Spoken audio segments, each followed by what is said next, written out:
मेरे प्यारे नाजरीन, इस चैनल को सब्सक्राइब,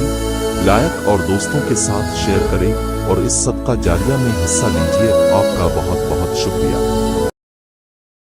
बिस्मिल्लाहिर्रहमानिर्रहीम।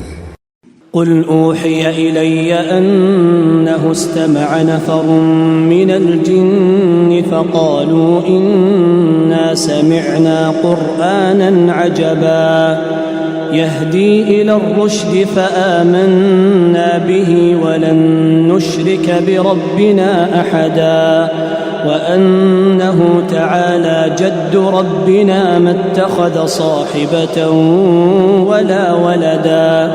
وأنه كان يقول سفيهنا على الله شططا وأنا ظننا أن لن تقول الإنس والجن على الله كذبا وأنه كان رجال من الإنس يعوذون برجال من الجن فزادوهم رهقا وأنهم ظنوا كما ظننتم أن لن يبعث الله أحدا وأنا لمسنا السماء فوجدناها ملئت حرسا شديدا وشهبا وأنا كنا نقعد منها مقاعد للسمع فمن يستمع الآن يجد له شهابا رصدا وأنا لا ندري أشر أريد بمن في الأرض أم أراد بهم ربهم رشدا وأنا منا الصالحون ومنا دون ذلك كنا طرائق قددا وأنا ظننا أن لن نعجز الله في الأرض ولن نعجزه هربا وأنا لما سمعنا الهدى آمنا به فمن يؤمن بربه فلا يخاف بخسا ولا رهقا وأنا منا المسلمون ومنا القاسطون فمن أسلم فأولئك تحروا رشدا وأما القاسطون فكانوا لجهنم حطبا وأن لو استقاموا على الطريقة لأسقيناهم ماء غدقا لنفتنهم فيه ومن يعرض عن ذكر ربه يسلكه عذابا صعدا وأن المساجد لله فلا تدعوا مع الله أحدا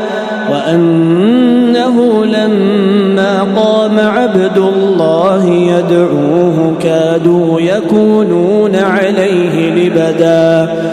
قل إنما أدعو ربي ولا أشرك به أحدا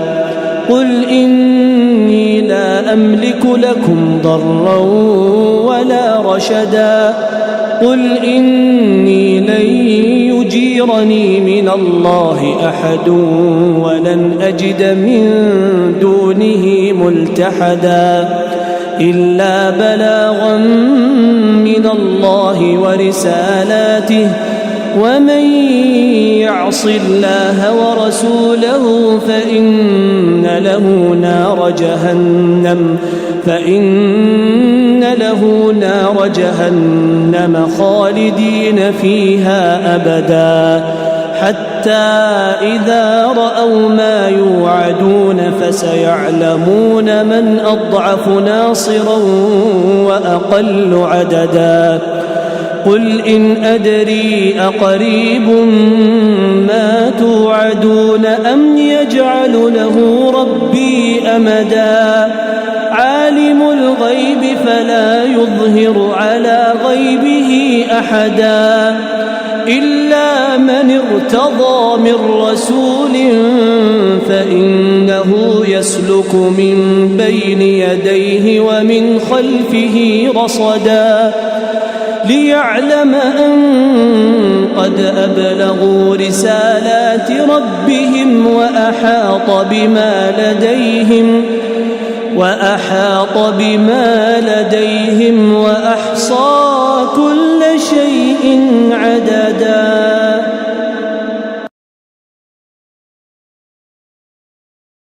मेरे प्यारे नाजरीन, इस चैनल को सब्सक्राइब, लाइक और दोस्तों के साथ शेयर करें और इस सदका जारिया में हिस्सा लीजिए। आपका बहुत बहुत शुक्रिया।